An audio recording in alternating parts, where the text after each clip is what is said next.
Hi, have you ever looked at this place? It's called Russia. And noticed how big it is? Pretty big, isn't it? You know another big place. This island.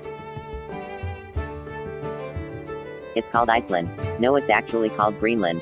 The real Iceland is down here. Despite Greenland looking way more ice than green.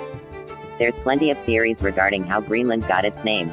Some people think the explorers who found Greenland named it that to trick people into coming there. Some other people believe the explorers landed on a part of the island that was green. Either way, it doesn't matter because the name has already been decided. Another thing that's been decided is my decision to talk about Greenland in today's video, so let's continue about Greenland. Greenland isn't its own country, it's a part of Denmark, whose flag I really like for some reason. Also, this is mainland Denmark, this peninsula, just in case you didn't know. Remember those, quote, explorers we talked about earlier? Well, those, quote, explorers weren't actually explorers, they were this man. His name is, let's just call him by his nickname, Eric the Red. He was nicknamed this, not because he was at all a communist, but was nicknamed this because he had red hair, a red beard, and a sometimes explosive temper.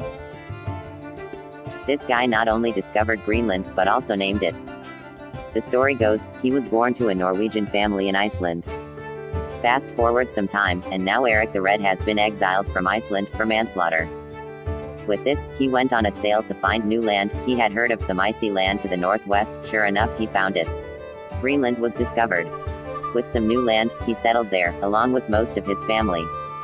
So, now there's the question, how did Greenland become a part of Denmark?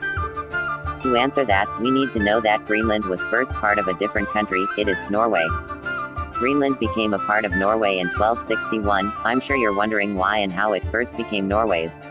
Sadly though, the result on Google was kind of hard to understand, even for me. So let's just skip that part. Anyways, fast forward some time and it's now 1397, and now Denmark, Sweden and Norway have been united under the Danes. What the Danes are isn't important to tell, but basically when that happened, Norway handed Greenland over to Denmark.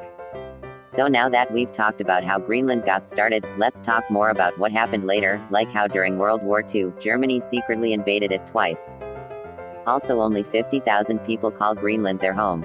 And neighboring Iceland has more than 6 times that, and also neighboring Canada has 30 million, many dozens times more people than Greenland.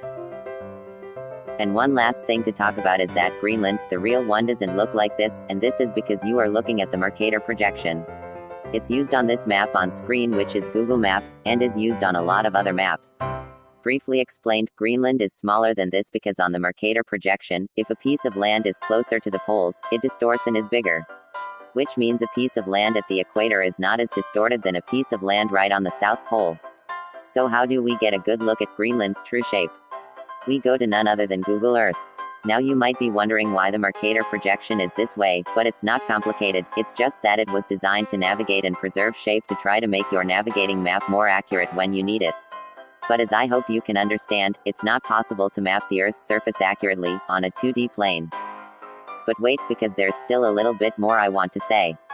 1. The US wanted to buy Greenland some decades ago, but Denmark declined, because they've already sold their islands in the Caribbean to the US, and now they're called the US Virgin Islands, and now Denmark doesn't want to sell all their belongings to the US, and they really don't want to be under control of some kind of American empire. That's about it for me, everyone. I feel as if I've told you enough about Greenland for you to know it pretty well, and that was the purpose of this video. So now that I've done that, I'd like to thank you, the viewer, for watching this video. If you enjoyed it or learned from it, then like this video, and if you like this type of content, don't forget to subscribe and click the notification bell, so you won't miss any future videos. With that said, I will see you again in 2 weeks for a new informational video. Goodbye everyone.